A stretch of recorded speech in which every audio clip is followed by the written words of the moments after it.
चलिए आज एक कहानी सुनते हैं। 3 मेंढकों की कहानी।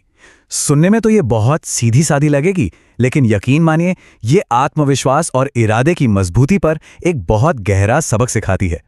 कहानी में आगे बढ़ने से पहले जरा एक सवाल पर सोचिएगा, क्या कभी ऐसा होता है कि दूसरों की राय की वजह से कोई अपने कदम पीछे खींच लेता है?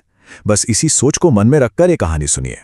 तो कहानी की शुरुआत कुछ यूं होती है, एक ऐसे अप्रत्याशित मोड़ के साथ जो दोस्तों के एक समूह को उनकी हिम्मत की आखिरी हद तक परखने वाला था।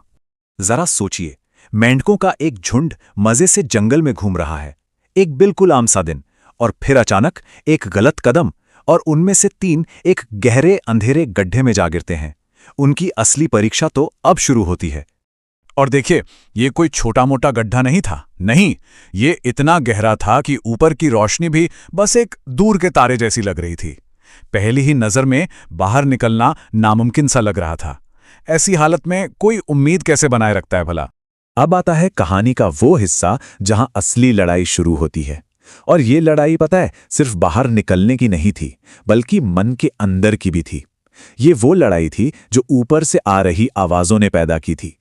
बड़ी अजीब बात है ना, कि जो मेंढक ऊपर सेफ खड़े थे, उन्होंने मदद के लिए हाथ नहीं बढ़ाया, बल्कि उन्होंने तो अपने दोस्तों पर निराशा की बौछार कर दी।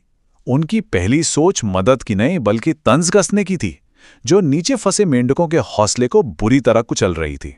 वो चिल्लाने लगे, अरे ये बहुत बड़ा है, तुमसे कभी नहीं होगा, सारी जिंदगी यहीं सड़ते रहोगे। सोचिए जरा उन मेंढकों पर क्या बीत रही होगी जो अपनी जान बचाने की कोशिश कर रहे थे और उनके अपने ही लोग उन्हें कह रहे थे कि सब बेकार है। अब जब इतनी नेगेटिविटी हो तो उसका असर तो होना ही था। तो चलिए देखते हैं कि पहले 2 मेंढकों का क्या हुआ। जो पहला मेंढक था ना, उसके लिए ये बातें, ये ताने बर्दाश्त से बाहर हो गए। उसने उन आवाजों को सच मान लिया कि शायद दूसरे सही कह रहे हैं, और बस उसने हार मान ली, हिम्मत छोड़ दी। कहते हैं ना, निराशा फैलती है, बिल्कुल एक बीमारी की तरह। जब दूसरे मेंढक ने अपने साथी को हिम्मत हारते देखा और ऊपर से वही ताने सुने, तो उसकी भी हिम्मत जवाब दी गई।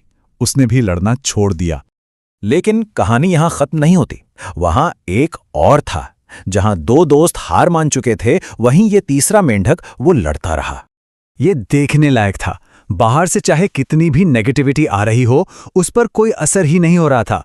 उसका पूरा ध्यान बस एक ही चीज पर था, ऊपर चढ़ना। वो अपनी पूरी जान लगाकर चढ़ता रहा। ऊपर जो मेंढक थे वो तो हैरान परेशान हो गए। वो और जोर से चिल्लाने लगे, अरे भाई, सुनाई नहीं दे रहा क्या? बाकियों ने हार मान ली है, तुम क्यों अपनी जान दे रहे हो?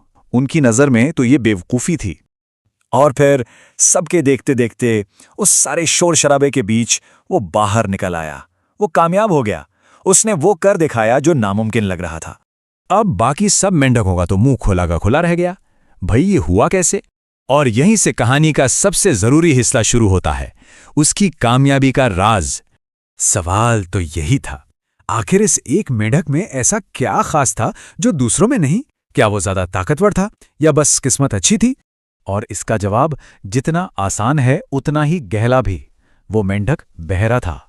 उसे ऊपर से आने वाली एक भी नेगेटिव बात, एक भी ताना सुनाई ही नहीं दिया। और यहीं इस कहानी की असली सीख है। असल में बहरा होने की बात नहीं है, बात है दिमागी तौर पर बहरा बन जाने की। उन आवाजों के लिए जो कहती हैं तुमसे नहीं होगा, जो किसी के सपनों पर सवाल उठाती हैं और जो किसी की काबिलियत पर शक करती हैं। तो सवाल ये उठता है कि इस कहानी से मिली सीख को अपनी जिंदगी में कैसे उतारा जाए। चलिए इस पर बात करते हैं। ये कहानी ना हमें कामयाबी का एक तरह से रोड मैप देती है। जब भी कोई अपना सफर शुरू करता है तो रास्ते में ताने मारने वाले, नीचे खींचने वाले लोग मिलेंगे ही मिलेंगे। असली जंग उनकी बातों को अनसुना करके आगे बढ़ते रहने में है। एक बहुत पुरानी और सच्ची कहावत है, सबसे बड़ा रोग क्या कहेंगे लोग। और ये डर, पता है, कितनों को आगे बढ़ने से रोक देता है। शायद हमारे सपनों के रास्ते का सबसे बड़ा रोड़ा यही है। एक बात तो पक्की है, लोग तो बोलेंगे ही। कोई कुछ करे तो भी बोलेंगे, कुछ ना करे तो भी बोलेंगे। तो फिर उनकी बातों को अपने फैसलों की वजह क्यों बनने दिया जाए? बात बस इतनी है कि कोई अपने लक्ष्य के लिए कितना ईमानदार है। तो आखिर में बात बस इतनी सी है, हमारे चारों तरफ हर तरह की आवाजें हैं। कुछ हौसला देती हैं, कुछ हिम्मत तोड़ती हैं। चुनाव हमें करना है कि हम किन आवाजों को सुनना चाहते हैं